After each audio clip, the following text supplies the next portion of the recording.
Our problem is take the bank or split right now. Do not go home, do not pack, nothing. 30 seconds flat from now, we are gone on our separate ways. That's it.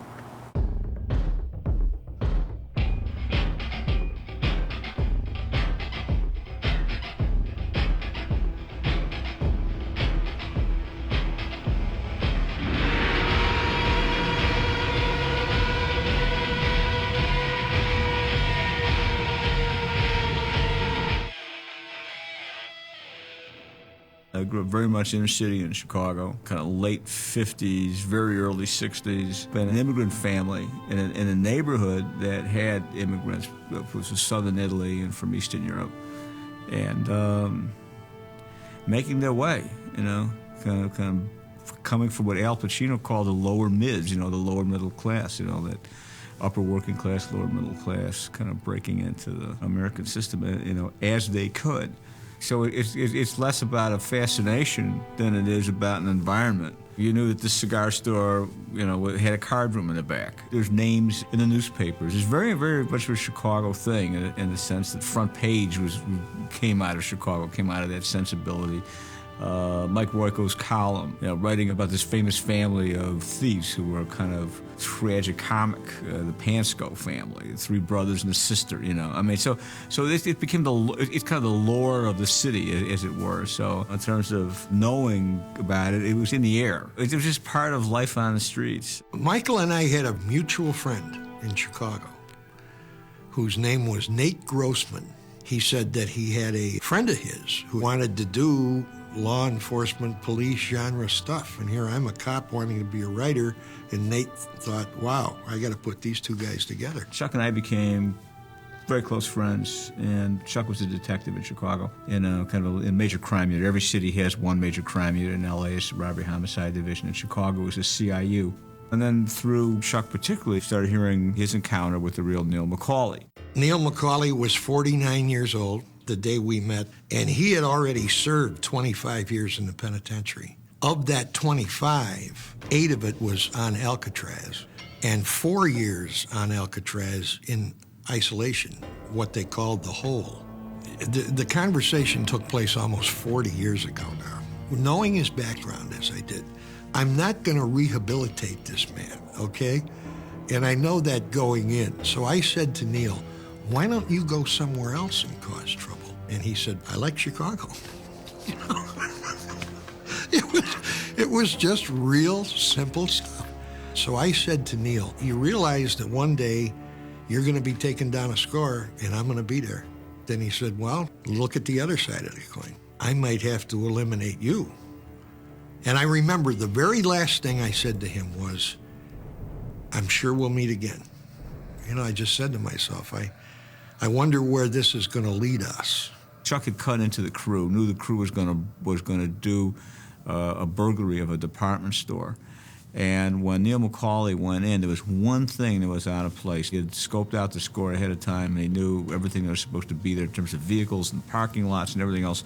And Neil McCauley didn't know what was wrong, but he knew something was wrong. I had 2 detectives on the inside of the store. And once you get into a place like that, you can't move around. It's discipline like you've never known, believe me. And it was later that night, it was maybe 5 or 6 hours later, and we had men all around on the outside. And we get a call on the walkie-talkie that the crew's here. So this is going to go down, you know. And of course, you're inside, and you know now that here comes this moment that you've dreaded for so long in so far that you realize that maybe if things don't go absolutely right, you can get hurt or, God forbid, killed. They moved in to the downstairs area, which there was a little basement area in the back of this store, and they just sat there for maybe 5 or 10 minutes listening to see if there's any movement. To this day, I'll never understand what it was that possessed the detective to get up and walk to the washroom, because he couldn't stand sitting in this one position anymore. And the man had to go. And I had told these 2 guys, you got to go, you go in your pants or you bring a cup, but you don't get up and you don't move. And when this guy got up and walked across the floor, that's all Neil had to hear. Goodbye. They boogied, and that was it. That was the end of it.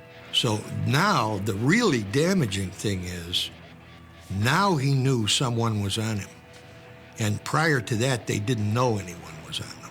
Well, that kind of self-discipline, that kind of real professionalism, Chuck admired. And he would say, look how great this guy, look how cool this guy is to figure this out, look how smart he is to see that and pull back and never go back, even though Neil McCauley had invested $30,000, $40,000 in setting up the score. He was walked away from the score and was never going to go back, was never going to take it, because it was a risk versus reward equation. And because one thing was out of place, the risk component just skyrocketed. I think sometimes in the course of events, police officers can see a particular individual that they've been chasing, they've been working on, perhaps as a wily, clever opponent that in some ways mirrors their own self-image.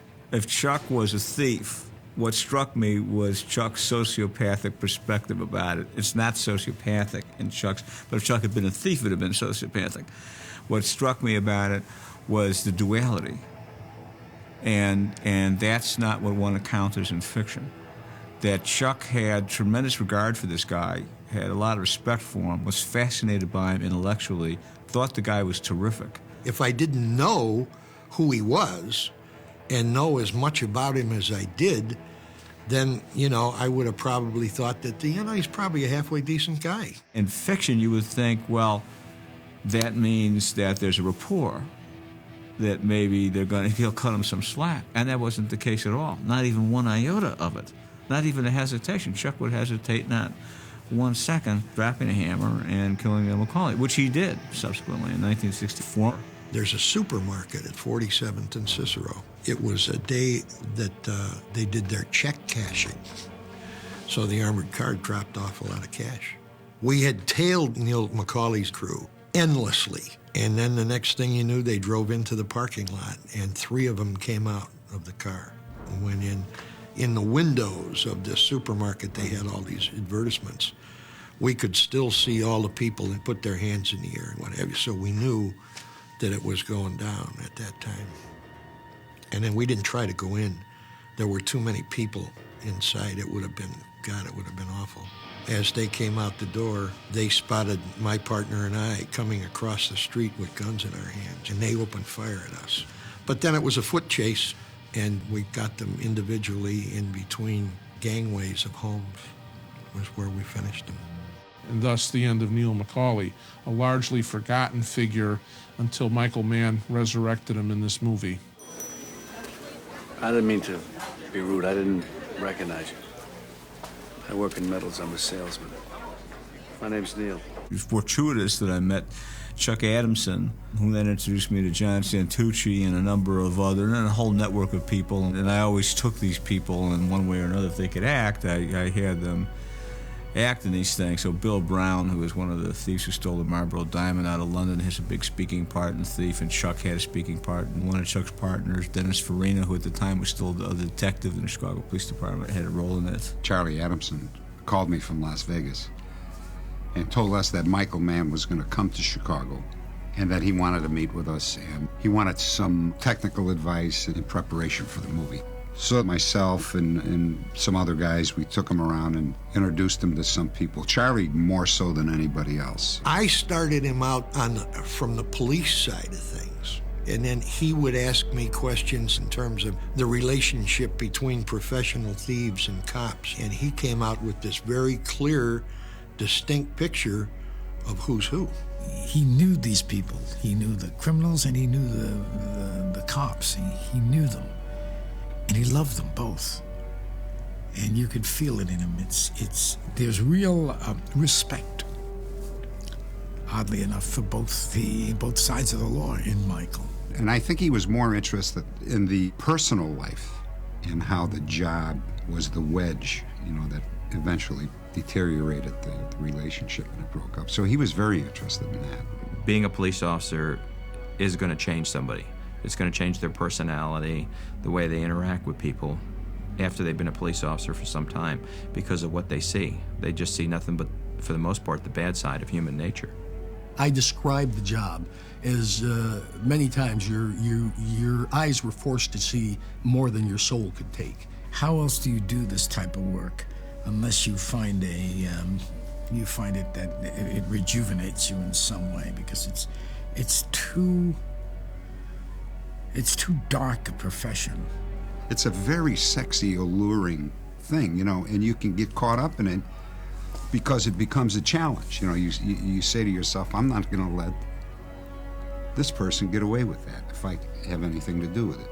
And that's what starts eating away at relationships, where you start thinking, well, I'd rather go follow this guy to find out what happens than to meet my wife at 8 o'clock for dinner. So you sacrifice one for the other. And oftentimes you justify it by saying this is a bad guy, and if I get him off the street, I can help somebody. But a lot of people don't understand that. Then you have the policeman who deals with this stuff day in and day out and gets so far into the criminal mentality, and that becomes their milieu, that sometimes they become almost indistinguishable. You know, there's always a thing about, they always say about cops sometimes that on the other side takes one to know one. There's a certain element of, you know, a cop that understands the criminal mentality in order to be able to even deal with them, you know, so it's like another side of the coin. You've heard the expression, the line is very thin, you know. And it probably is, in the sense that you have to think like a thief to catch a thief. It's an adrenaline rush. Police officers often talk about it. You suddenly feel like Superman. You feel invincible. You feel that nothing is going to stop you from moving ahead with what you're doing. The adrenaline rush works on both sides of the great divide between law and order and criminality. Crime is as possible as anything you could imagine, and meeting some of the guys that really do this, it was pretty exciting. It used to be years ago when I was coming up, people who wanted to be thieves, they learned how to be a thief. They learned how to do things slick. They learned how to deal from the bottom of the deck. They learned how to go through the roof of a building with a drill and bit and a circular saw. They learned how to punch, peel, and burn open safes. There was a creative aspect to these guys, and they're very interesting guys. Bright, very charming. There's a certain moral code that they carry that's quite interesting and respectable in many ways. But of course, they're criminals. Everything's about making that big score. So you don't have to work for the man, you don't have to go back to prison. You're gonna make this one big score, get this nice big chunk of money, and retire to an island somewhere. It's the doing of it is the juice. It's like playing, I played football. It's like, knocking some guy's brains out when he's coming across the middle is the juice, Winning is fun too, but you want to knock that guy's ass, you want him to know that, come over here again, I'm going to try and kill you. We're playing football, baby. This isn't, it's real. It's someplace that has a value. The criminal, it provides everything. It provides wealth, it provides comradeship, it provides status. It fills in all the things on the other side that you should get through society on a very petty level, usually. Actually, the kind of gang that he had in Heat, sometimes there's no mob like that operating in the United States, and at the most there's one or two. It's here many of those scores, those big scores like that. Because if you've got enough money to take off that kind of a score, to set it up, you don't need to steal, you know what I mean? Everybody who's a professional criminal knows they're going to jail or going back to jail. You're going to the joint. So you have peace of mind then. You know where you're at. And if you die, good. I'm tired of this way of living, this angst. Or I had a good run. These guys know they're alive, and they're crazy. I can only imagine when you get out, you say, you know what, I'm never going back in. All right, I'm going to straighten out my life, and I'm just going to move forward. The realization is, when you get out, nobody wants you to go straight. Nobody wants to give you a break. You're an ex-con. What is this? Where do you think you're going? So these stories that I heard and became kind of apocryphal and rich, I have always found when you find those rare events, I find them more dynamic and more exciting than what one can make up. Those are very fascinating people.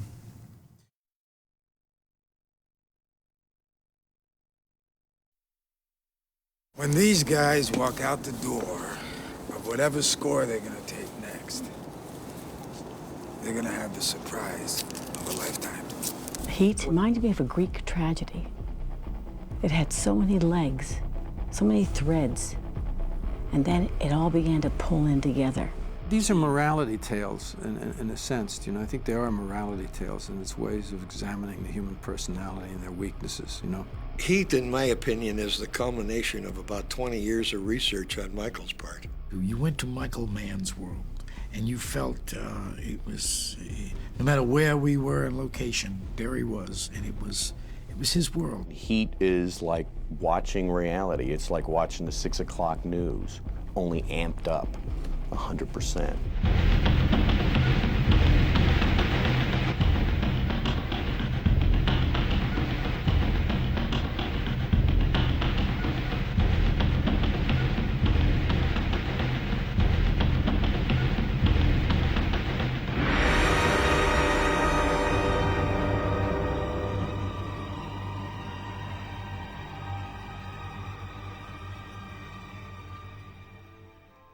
A premise for me, or that I had, is about the whole of the film, and that goes all the way back to the writing, which was that just as each person is a universe unto himself, everybody has a life. We tend to two-dimensionalize antagonists in a motion picture.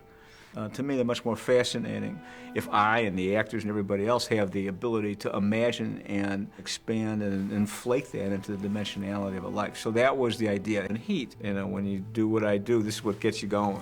This crew is good. You know what they're looking at?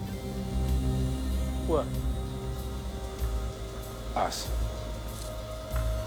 The LAPD, the police department. We just got made.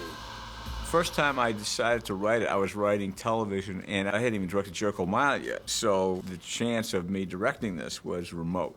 But it was one of those stories that I felt was such a complex fabric that would have to really be compressed, particularly thematically.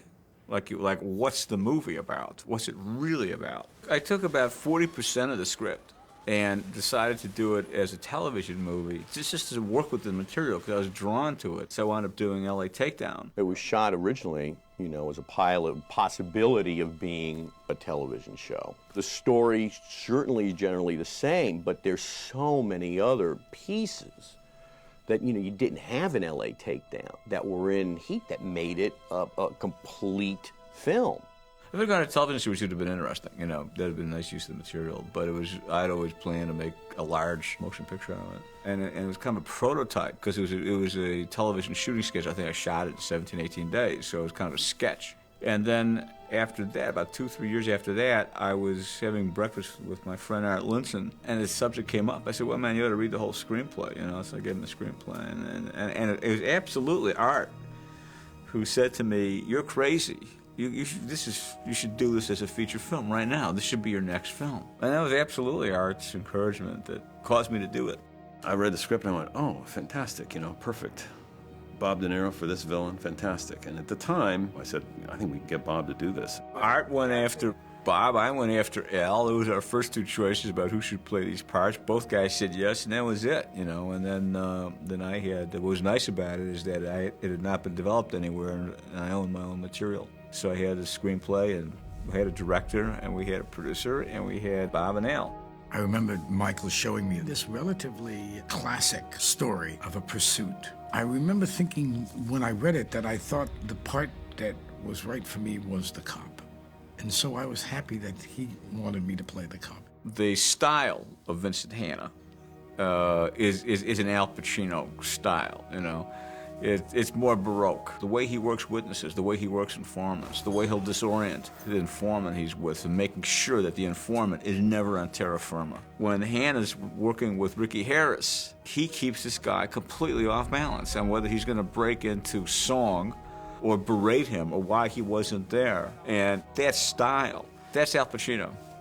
I thought that I would need to be a little bit more hyper than Robert's character. Give me all you got! Vincent, give me all you got! I swear, man, my brother Richard's gonna talk to you. I heard Richard?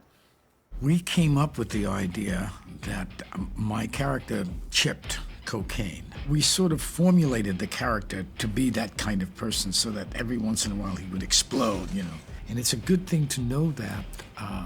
It's not in the picture, but that's part of what motivated him from time to time. He was a little high.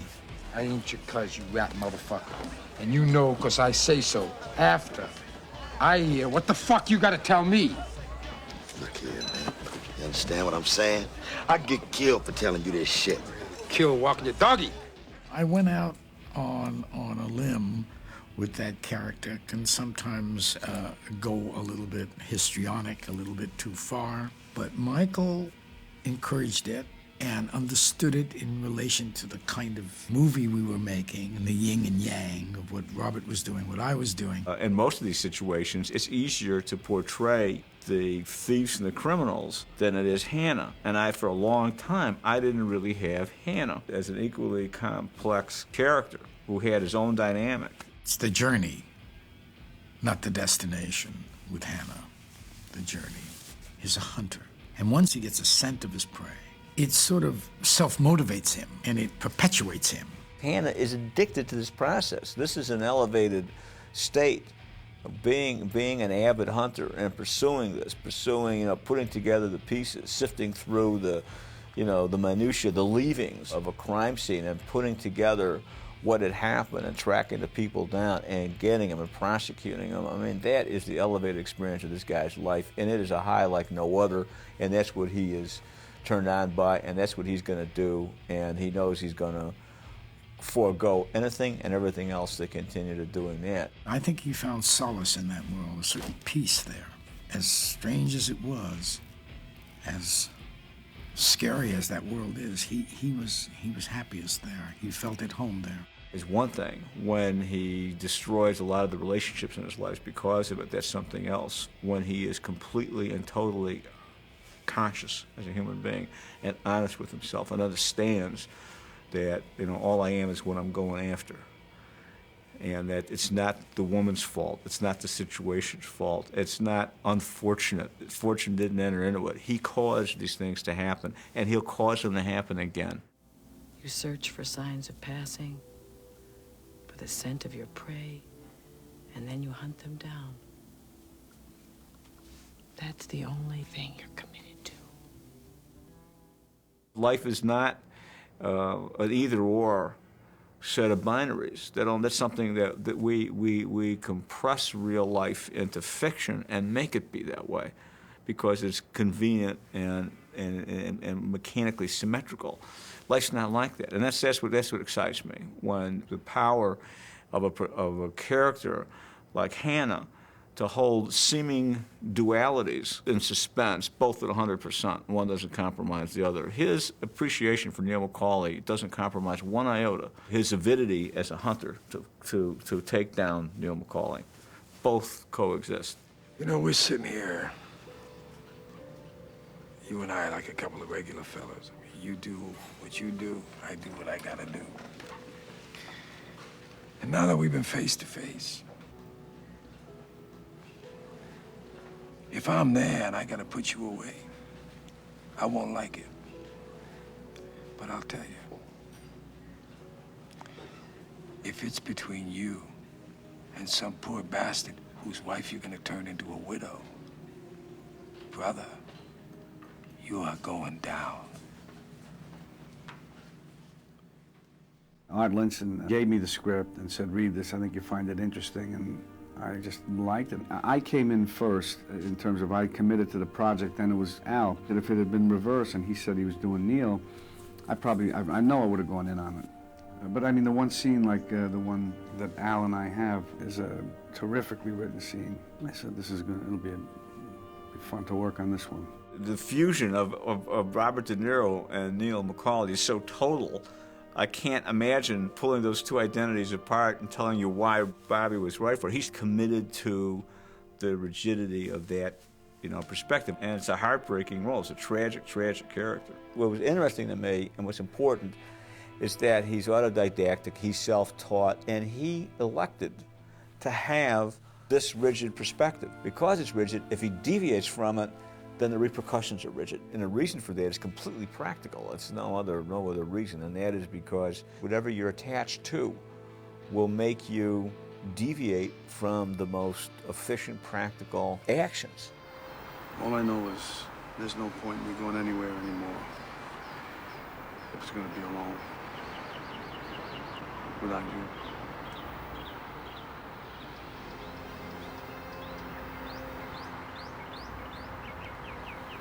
Edie.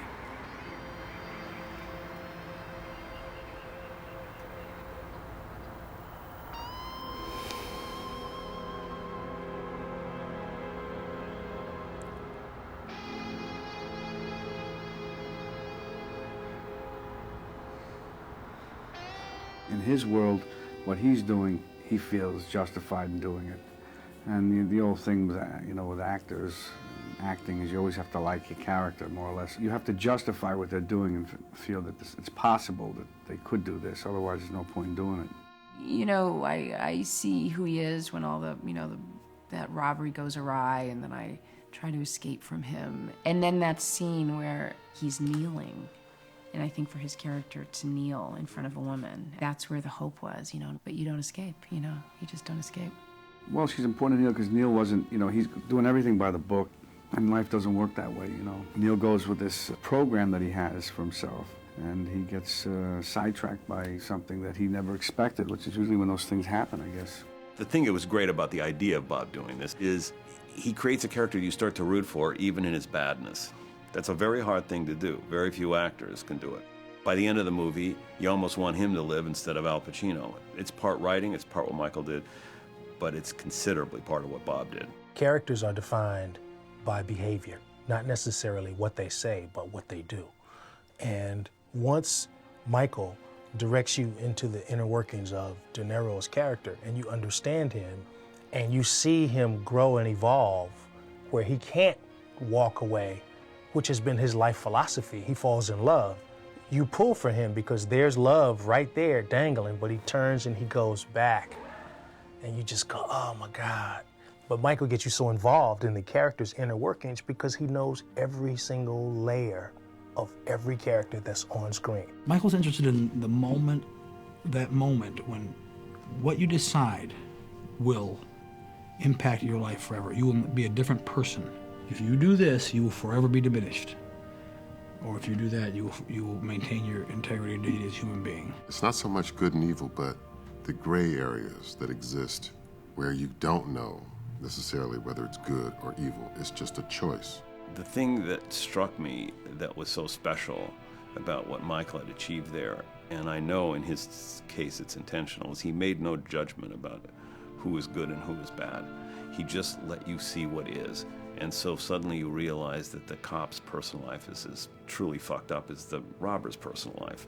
And that both of them, in as many ways, have to deal with the exact same issues and deal with them with the same integrity or the same lack of integrity as the other.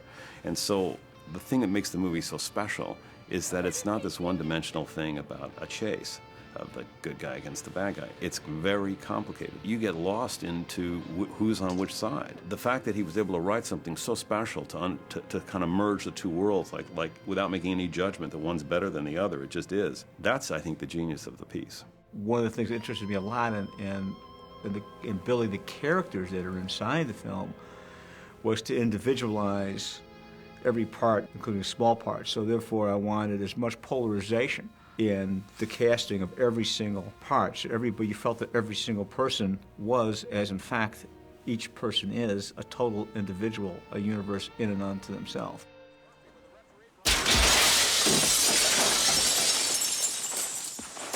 Waingro, where is he? Where is he? How the hell would I know?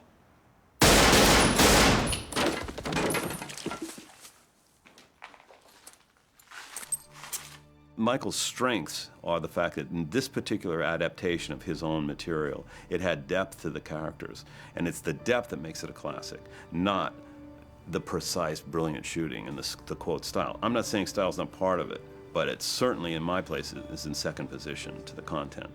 And I think the content comes from the writing, and the content comes from the performances. Every aspect of the story, no matter how seemingly small, had to be really authentic, which meant that the actors portraying those aspects of the story had to be authentically really incredible actors. The casting process didn't finish. He was shooting the movie and we were still casting. As a matter of fact, it went on for a long time, in a good way, because we get some very interesting characters. I didn't know if I wanted to do it right away, and I talked to Michael. I said, Michael, you know, this character is very specific, and I think there are guys walking around that you could get to be very authentic for this character. He said, yeah, but John, you know, then we wouldn't get a chance to work together. That was such a nice compliment to me, you know, that he wanted to work with me. And with that said, I said I'd throw in and do it with him, you know. I read the script, and I didn't like it.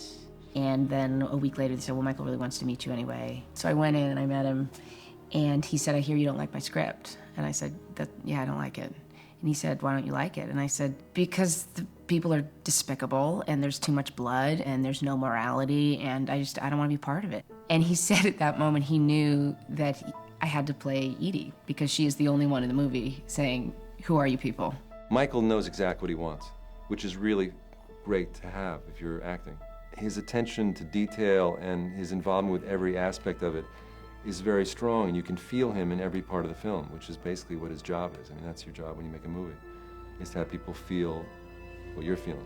And there are many things that actors usually have to concern themselves with that really aren't their job, but they're just things in order to create a whole character, and he's just thoroughly involved in every single aspect. He takes the time, he works out the film experience so that it's ideal. Working for Michael Mann is like taking that nice, slow backswing and just following through. He would always just say, look, just be yourself. Don't put anything on it. Just be. And that was a great lesson for me because you always want to be more demonstrative. You have this idea of who this character is, so you're going to bring in all this stuff. And the characters are just so rich. I mean, it was like a great action-adventure chess match.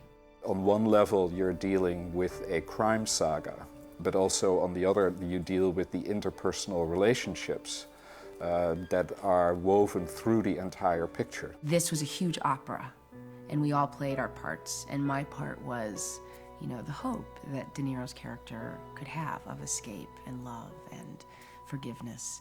There's something so sad about it, so poignant. You know, these people are so lost and they want to be found so badly. What you hanging with me for, Lillian? Because I'm proud of you.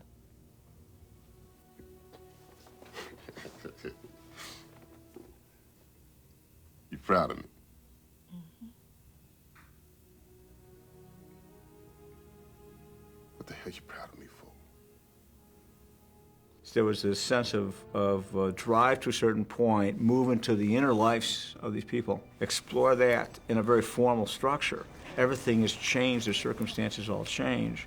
And then that results in resuming the crime story drive and police story drive. The small idea of the film is that fortune does not really enter into it. People say, well, unfortunately this happened, or fortuitously that happened. Well, that's bullshit. There is not much fortune in what happened. I mean, if it enters into it, but it's a minor player in what happens in our lives. Most of what happens in our lives is what we have cause to have happen. And sometimes it's impossible to undo the interlacing strings of causality. It needs some kind of cosmic microscope to look into each of our lives to see what cause and effect produce the present. But it's things that we made happen for the most part, consciously, unconsciously, so that there's a kind of almost moral and causal relativity. So that's what the fate is in the film. I mean, it was just something you had to figure out. So that Neil, precisely because he is very dogmatic in his approach, if he deviates from that rigid idea of here's how I must be, then perforce things will go wrong. Okay, he can't suddenly go get all spontaneous. It's all of a sudden there's no rudder on that boat, and then he's subject and vulnerable to being swept by emotions, like the idea to go back after Waingro, which he shouldn't have done, which Neil McCauley in the beginning of the film never in a million years would have done. But because he elected to be spontaneous in his emotional commitment to Edie, it undid all of them. Whereas Krisha Hurlis, who has no form and is formless, is completely adaptable.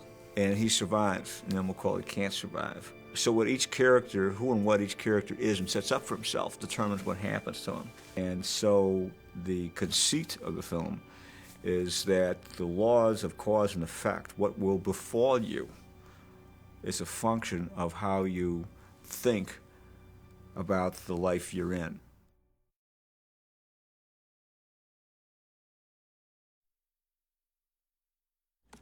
We want to hurt no one. We're here for the bank's money, not your money. Your money's insured by the federal government. You're not going to lose a dime. Think of your families. Don't risk your life.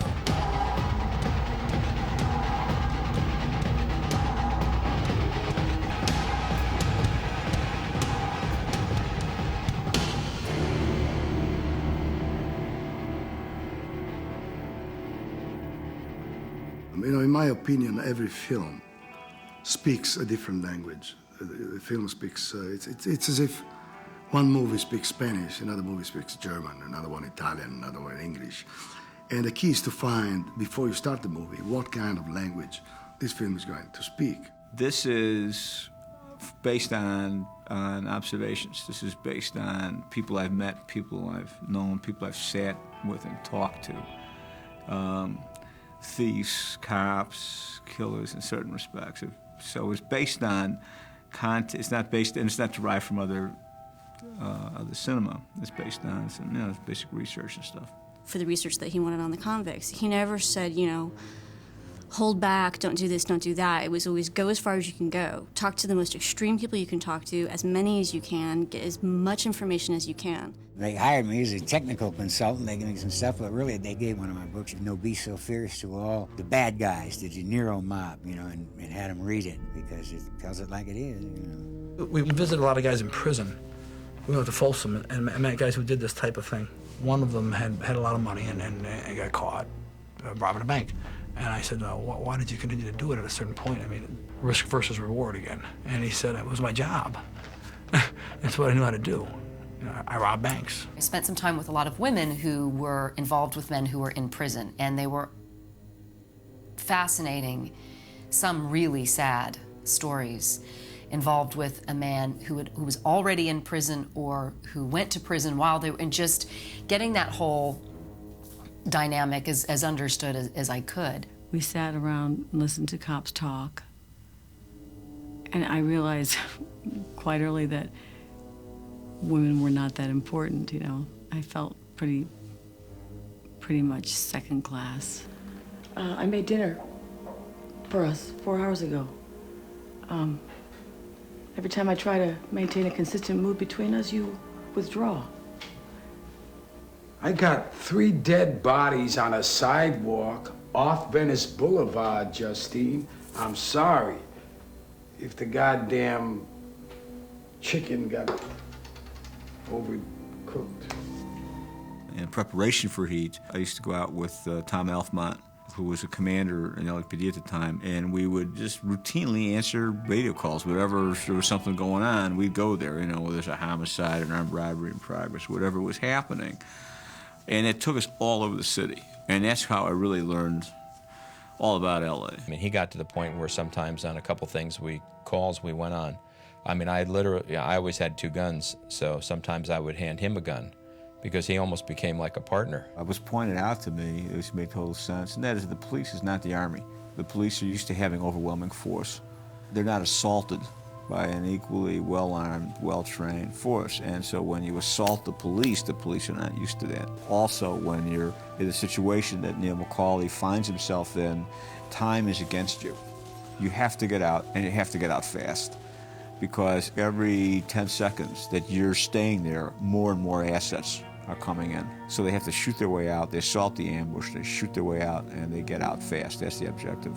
Michael used to like to stage things so that his actors could see what it was really like. Michael staged some interrogation scenes that John Santucci and I did for them. Michael goes to the extent that most directors won't go to. For example, there's a restaurant I will not name, but on a certain night of the week, the police detectives would meet in the wine room at this restaurant. On a separate night of the week, the mob families would meet in the very same wine room, and Michael would stick the bad guys in there on the night that the mob families, crime families were in there, and they would have dinner together, and we would have dinner, the cops, with the detectives in the very same wine room. The thing that happens with certain directors that you really are, at the top of their game is you feel this confidence.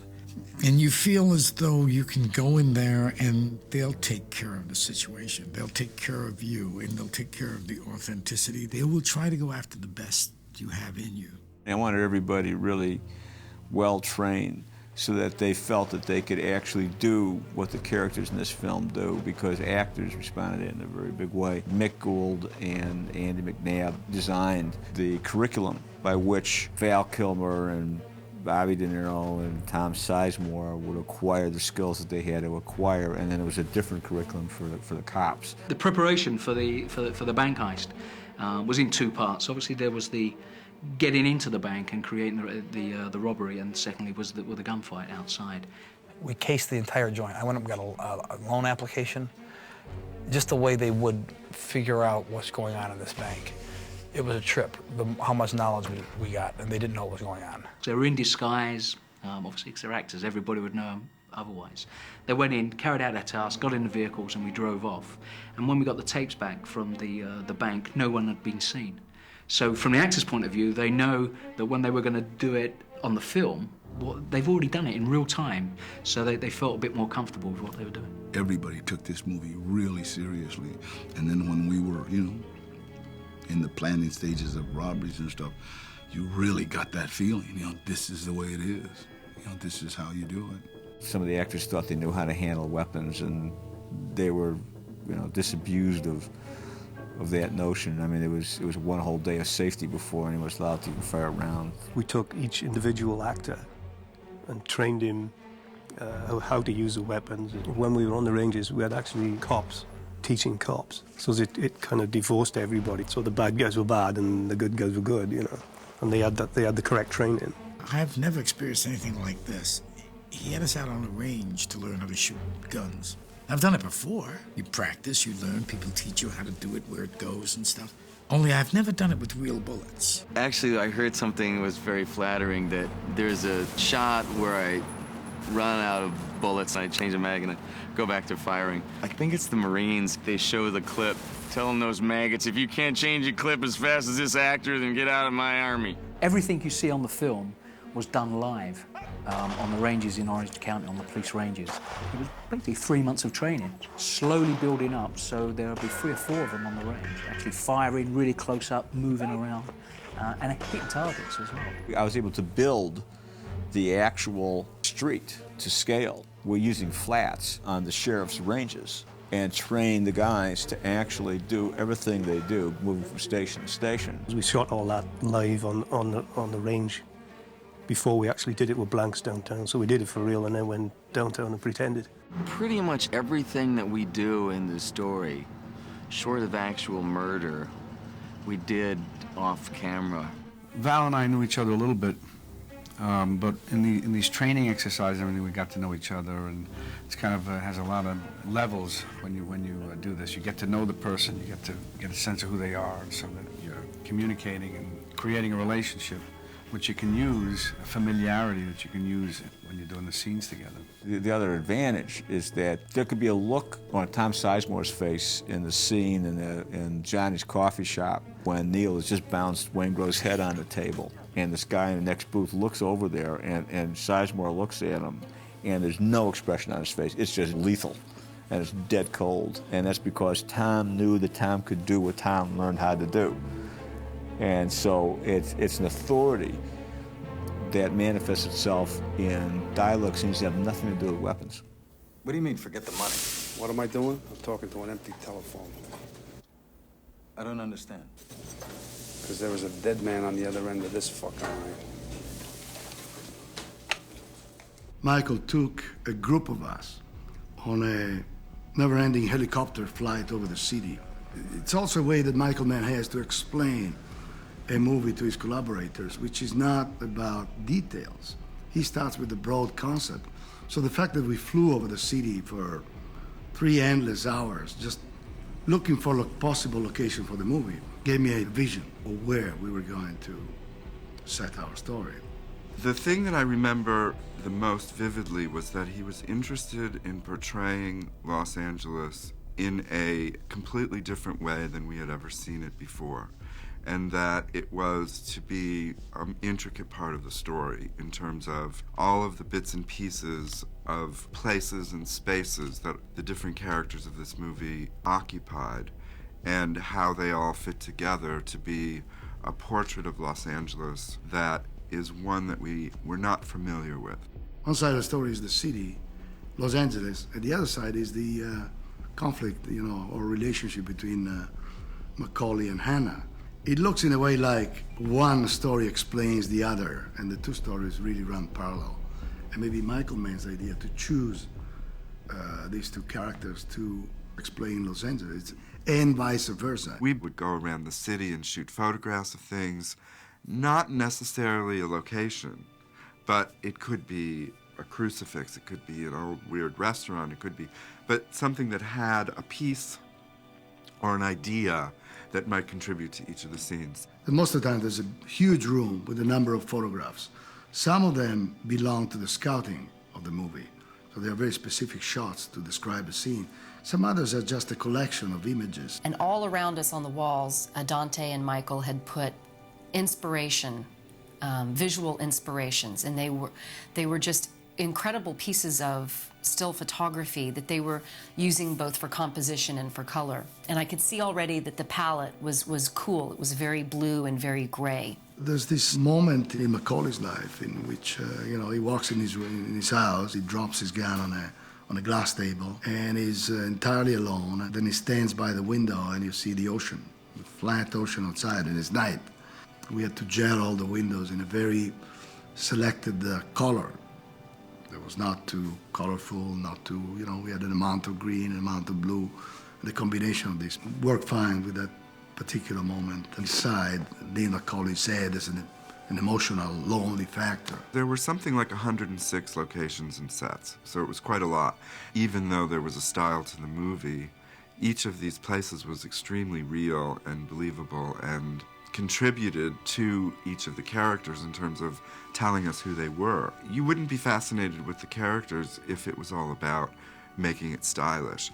It's all about reinforcing those characters and putting them in a world that they can exist in. We found a place where there was a legal cockfighting area that was then changed for the movie into a pit bull fight where you find a chop shop.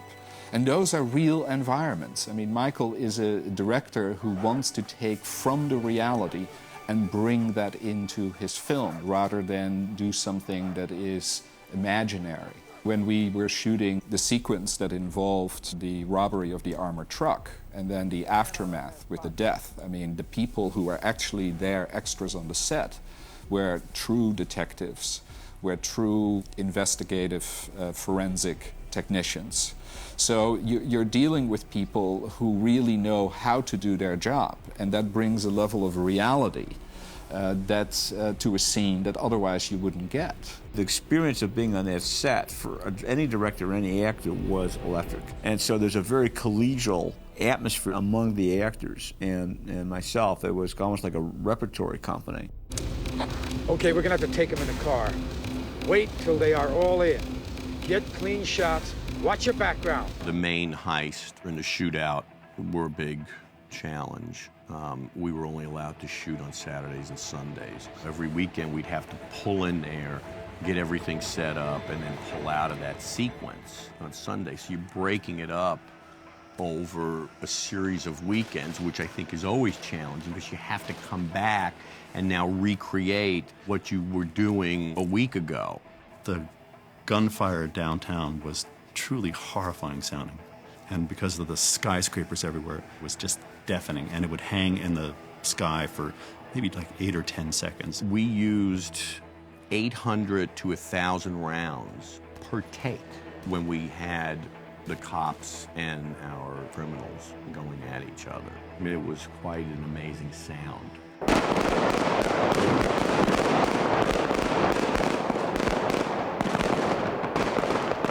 In what we do, we replace everything.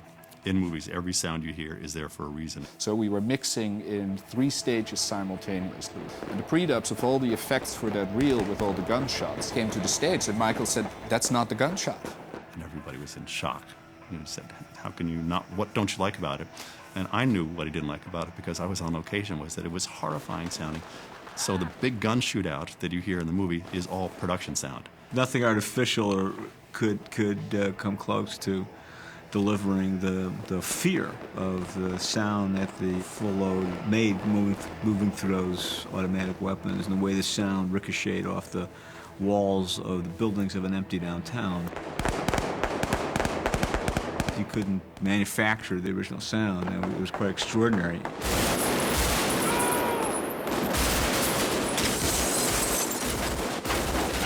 After I shot the film, there was a desire to release it early because it was an accelerated post. The editing was really important, and I worked with one of my most important artistic and collaborators, and Dov Honig, my editor. And that's a very important relationship. This is pre-digital editing, so we had an army of people.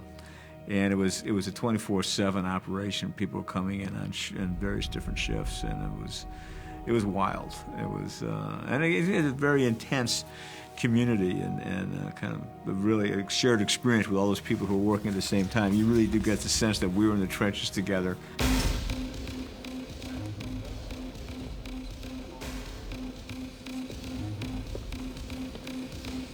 You can't separate the images from the sounds in Michael's movies, and you can't think of the bank heist in Heat without hearing that incredible percussive piece. He has a really very, very open mind as far as music goes. He's a real sonic explorer when it comes to that. The score was so modern, so interesting. It was such a brave, artistic score.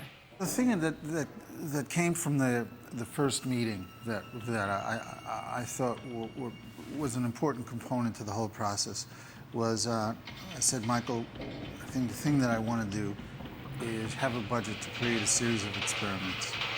And experiments that were impressions of the film, but weren't exact cues. So what I did was experiment with percussion, experiment with guitar textures, with homemade instruments, with steel cello and strange combinations of sounds and sonorities. So then when it came to the point of actually composing for the movie, I had all of these sound experiments that I was able to share with Michael, and we were able to have something tactile in which to talk about. Doing Heat was very different because when I was in a different world, and I was in many different worlds, I wanted something that would appear to be eclectic.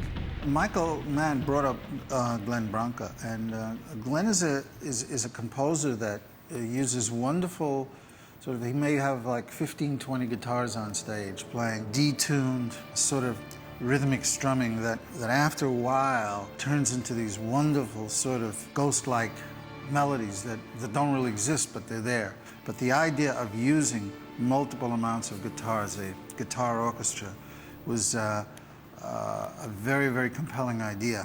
There's a long tradition, and there's great precedent for Michael Mann using quite obscure avant-garde music in a lot of his movies and TV shows. I mean, the music is almost as much of a character as some of the actors. Beatty! Beatty! There are only 2 parts in Heat where Al Pacino and Robert De Niro meet up, and both times they use my music as the background. The first time they use a cover of a Joy Division song, Do Dawn Fades, that I did. And then the ending, that's when God Moving Over the Face of the Waters comes in. And they worked so well. On the surface of it, they shouldn't have worked. They weren't conventional choices, musically speaking, but they ended up reinforcing the narrative in such a strong way.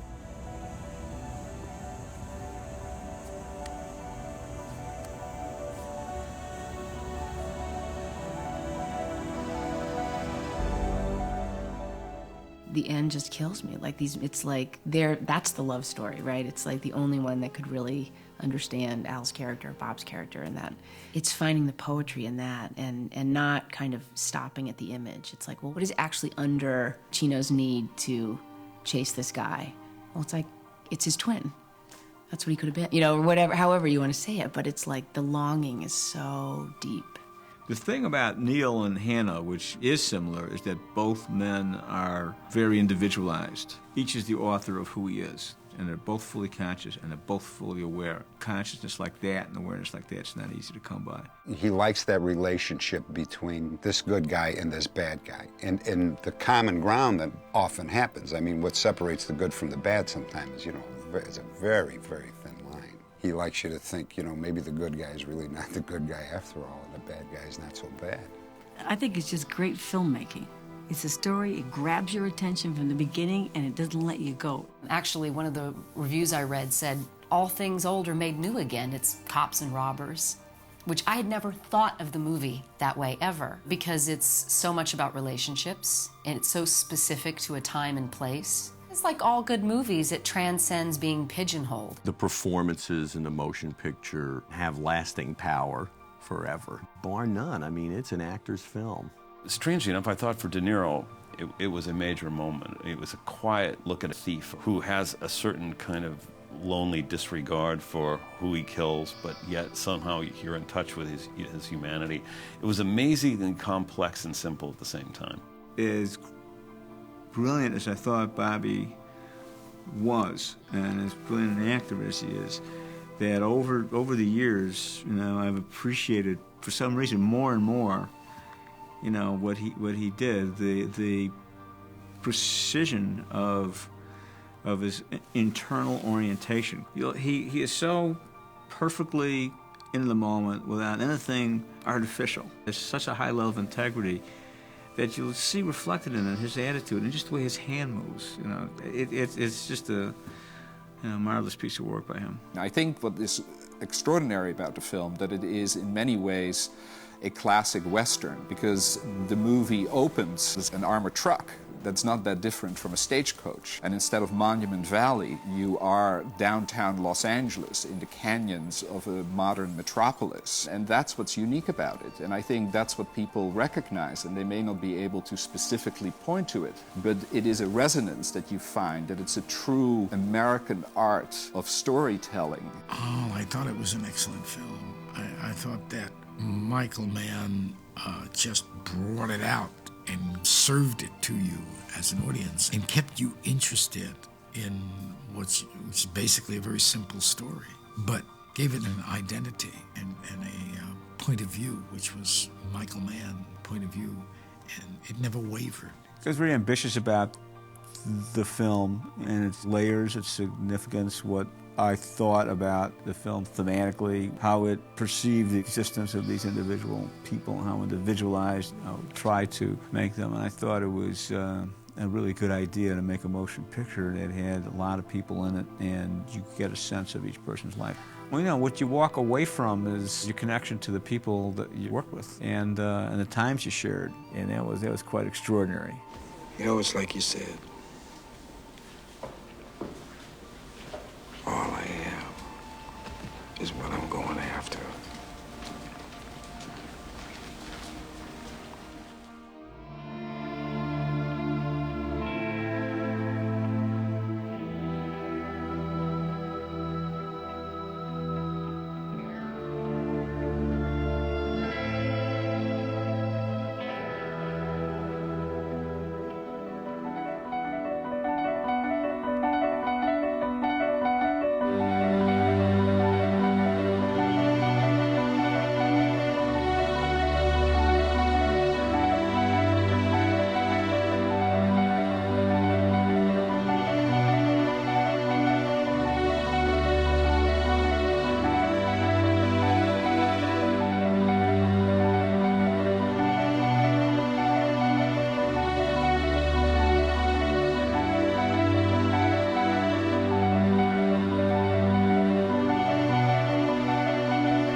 What do you say I buy you a cup of coffee?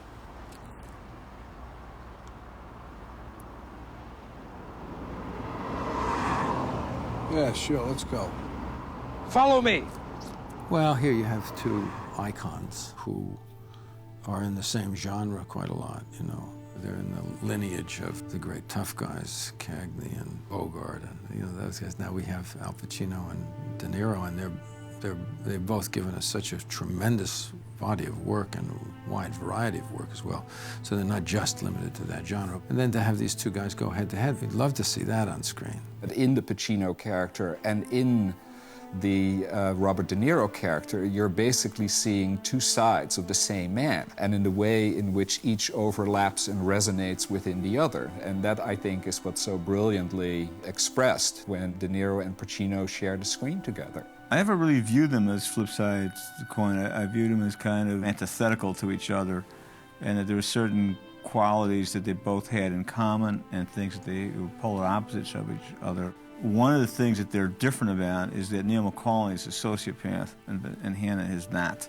Neil McCauley may care what happens to Edie, but the needle doesn't move off the peg about your Edie. Hannah has a social conscience. He has a normal spectrum of human feelings. He's very authentic in how he lives his life. These two characters were very charismatic characters, and they kind of sensed each other throughout. There was some respect. It's like two boxers in a ring who are great boxers. They know something between themselves that no one else knows. They're similar in some ways, and they respect each other and even like each other because they're both good at what they do.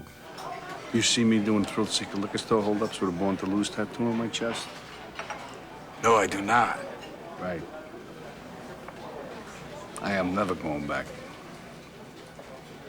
Then don't take down scores. I think it was a coup to get both of them to do this together, but I think that it was ready to happen. It was the kind of material that called for that kind of actors. Everyone expected that they would be butting heads scene after scene after scene.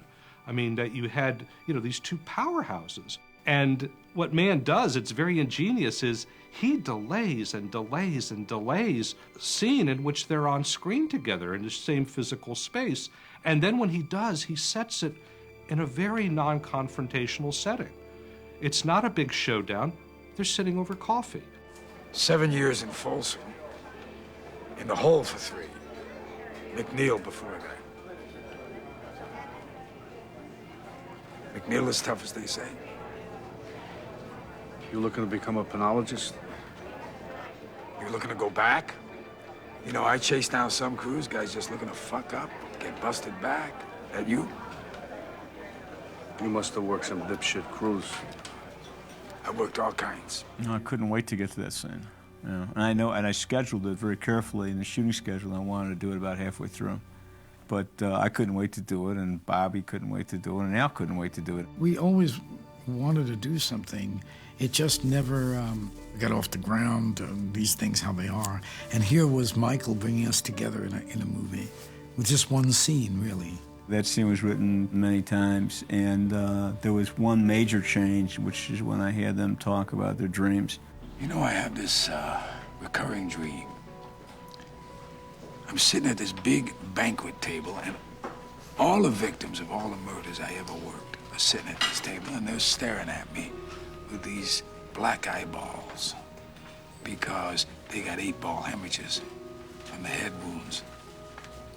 And there they are, these big balloon people, because I found them 2 weeks after they'd been under the bed.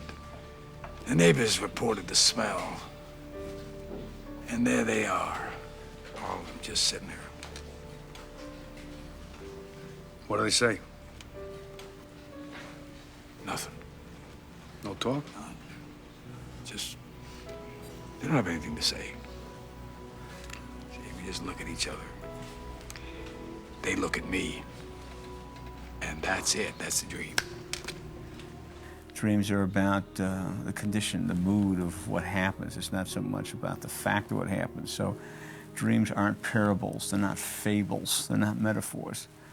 They're a lot more Freudian than that. Who would have thought that that's where the scene was going to go, that these two people who had such extraordinarily opposed objectives would become so wonderfully psychologically intimate over a cup of coffee at Kate Manalini.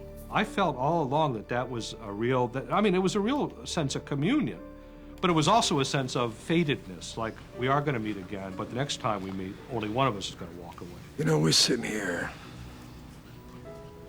you and I, like a couple of regular fellas. You do what you do, I do what I gotta do. And now that we've been face to face, if I'm there and I gotta put you away, I won't like it. But I'll tell you, if it's between you and some poor bastard whose wife you're gonna turn into a widow, brother, you are going down. Robert felt for this particular piece, it would be good that for the movie, if we did rehearse, and we just met there, and we did it at the time. It was a wise choice because it was better to do it that way. There's certain scenes that I'll rehearse, and I never really take rehearsals to the point where I wish I had shot it, because it's going to be at a certain height only once. You can get really close. You can get 99.5% of the way there, but you can never quite get to that. You know, it's just, everything will just click once or twice. And you don't want that to happen in a, in a rehearsal. So then if you spot me coming around that corner, you're just gonna walk out on this woman? Not say goodbye? That's the discipline. I mean, you wait all the whole film is, part of the anticipation of seeing these two titans together, and it's just shot pow, pow, pow, pow. And it's just the beauty of the acting, simple, shots like this, nothing fancy. I posed an impossible problem for Dante, which I wanted to shoot two overs simultaneously. So when Al's talking to Bob, there's one camera here, and just by a hair's breadth out of the frame, and there's another camera on the other side, so that consequently I could get the unity of performance, so that take 11 for Al is take 11 for Bob. We also shot at high angle. We also shot at two profile shots that were not used in the movie. We had different kind of setups. We had definitely singles, tight overs, wider overs on both sides, and most of them shot at the same time.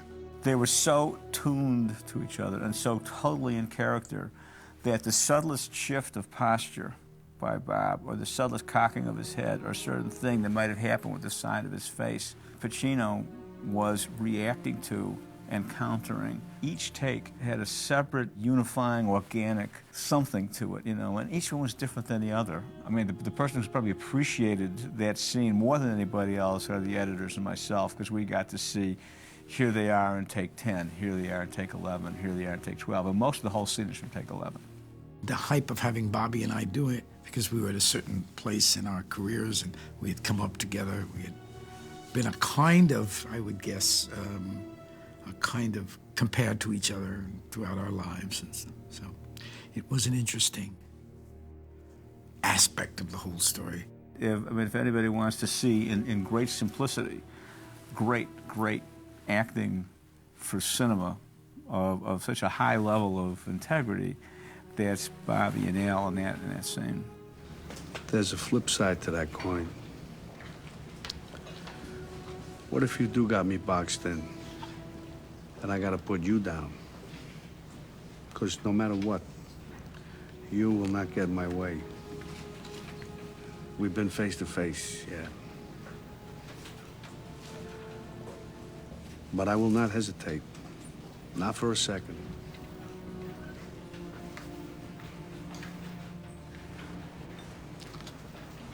Maybe that's the way it'll be. Or, who knows? Well, maybe we'll never see each other again.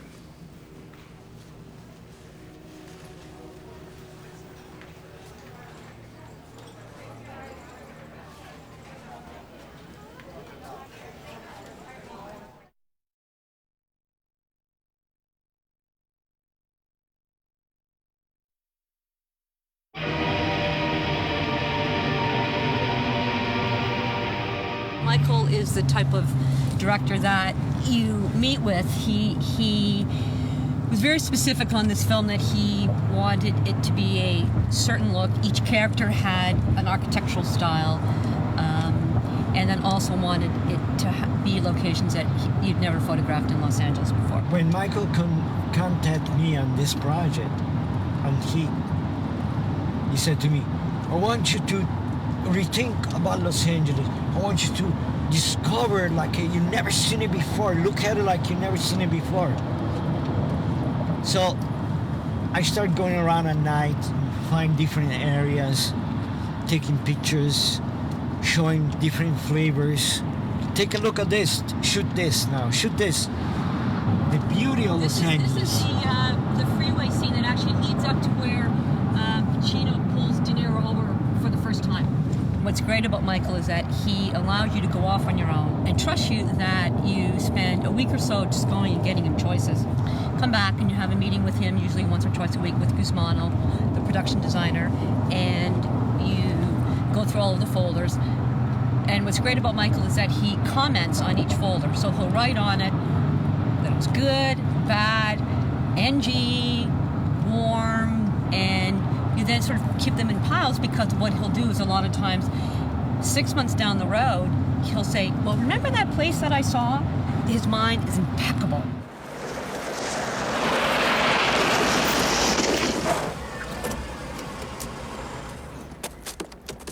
Like a week prior to this with Michael, I came over here and photographed the area.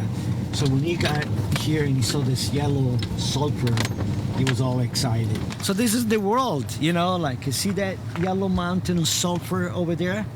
See, this is the world of Dogtown.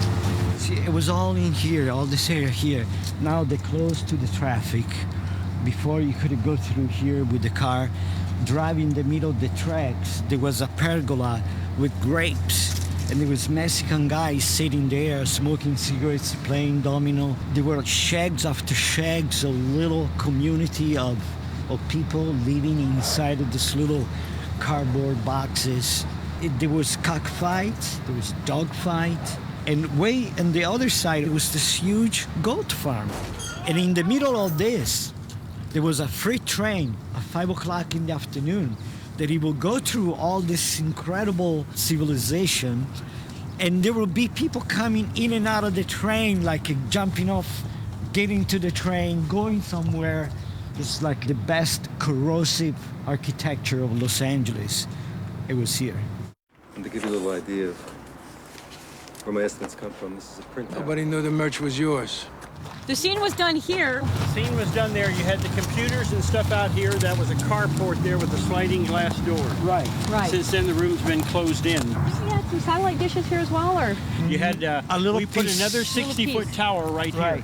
That's right. 60-foot tower. You guys wanted us to take down the guide wires, and I said there's no way I can put a 60-foot tower up there, because I said the wind blows up here something fierce, and if that thing bends over, it'll come all the way down. Exactly, So. and that's right. And we actually filmed from the driveway because you could see the freeway and the mountains. What an amazing spot.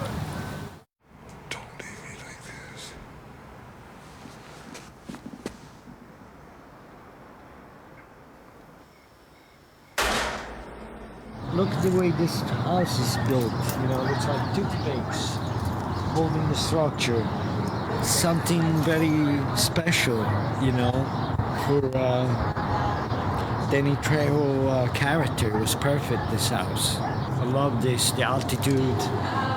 You know, there was something very peculiar about this house and stilt. And this whole area, this is like, you know, it's like the heart of East LA. There's only 3 or 4 hills, you know, and beautiful. Look at that downtown view. Looking west. It's beautiful. Incredible. Well, basically, when we moved in here, we knew this was the Heat house, and this was the room where the guy in the crew got shot, and he released who ratted him out. So we pulled up the carpet, and to our surprise, right here on this spot was the actual blood stain from the scene. A little piece of history of Heat right there under the floorboards. You know, I chased down some cruise guys just looking to fuck up, get busted back. That you? You must have worked some dipshit cruise. I worked all kinds. This is it. This is the table. This is the power table. This is where everybody wants to come in this restaurant. Since this was, to Michael, a very important moment, he actually wanted us to keep looking and looking and looking. And in fact, it was probably 2 days before we were actually scheduled to film here.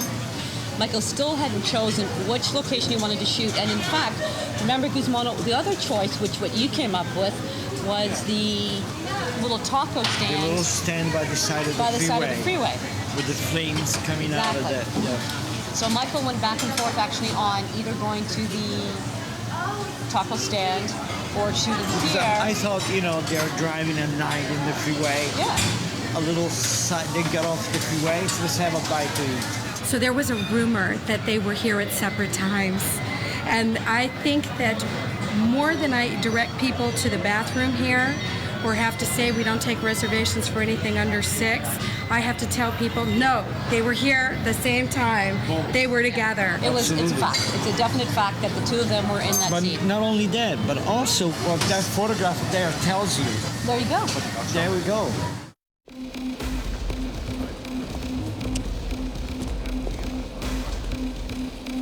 This architectural style and the glass and the opening matched very well to the bank that we ended up filming, which is Far East Bank that's at another location. But it all worked quite well in matching that this would be the exterior, and you could believe that the inside was a bank. The guys come out with suitcases full of millions of dollars. They come across the courtyard here, and as you can see in the scene, and this is where, Pacino comes running down, this is where they proceed to start doing the whole chase sequence. What they ended up doing is all of these bus stops, the side of the Bonaventure Hotel, all had, was all squibbed. Special effects put up pre-squibbed walls so that whenever it looked as if they were shooting, all the little squibs would hit on the side of the building. And it continued running all the way up to right where Figaro is. We shot thousands and thousands of rounds, and there were tourists watching the incredible shootout, going to the street, picking up this shell as a souvenir. I remember that. Tourists from Japan, from Europe, watching, mesmerized, this incredible Hollywood production.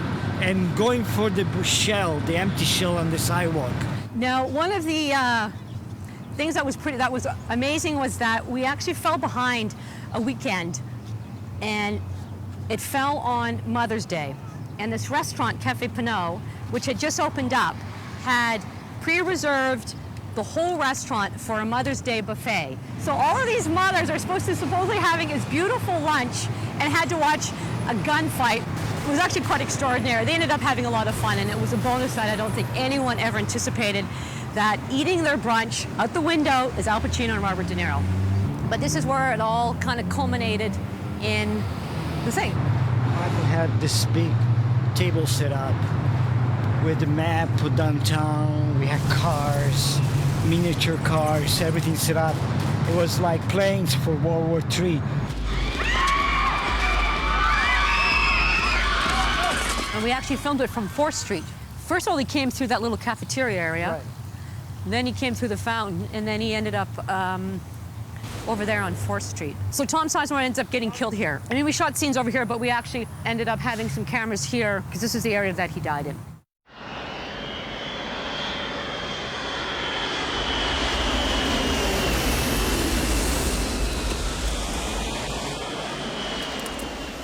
This is where we ended up doing the ending scene of the film, where it took us months and months of actually organizing it with LAX. Right. But what Michael found interesting here was, and because it was at night, was the lineup of all of the lights that actually, in the radar system that guides the planes in, and being underneath the flight path. So the first night actually at LAX was on the runway scene where De Niro comes out of, I think it's the Delta Right, and he terminal, starts running across. We had to shoot that after midnight because that portion of the runway, I think it's 1,000 feet, it's an extension to the runway where they land 747s. And I think after midnight, there was a short window where we could use that portion of the runway. So we had a real 747, it was a Delta airplane, Right. and De Niro actually ran in front of the plane. For about maybe 3 weeks, every day, Yeah. Michael Mann will send me to here with the art department and measuring stakes to position in those boxes. It was every day. It was Every day. different. It was an inch here, An inch there. here, an inch this way, 2 inches this way, to photograph the installation with those boxes. It was an To amazing get it exactly perfect for Michael and to logistically set it up for the action with De Niro and Pacino at the end. Right. So I think the logistic and the geography of, take place in the story, and also the beauty of this location, which is, just think about it, two people running for their life under this jets landing and taking off, and the sound, and all that it kind of surreal, and the end of it's like coming to at the end of the road. What we accomplished on Heat could never be accomplished nowadays. And in fact, LAX's filming policy is guerrilla style, news style, 20 people only. Our access to the control tower, our access to this area right here would be completely against FAA regulations now and off limits, absolutely off limits. So I think that Heat probably will be the last film to ever shoot that kind of scope at probably in any airport in the world.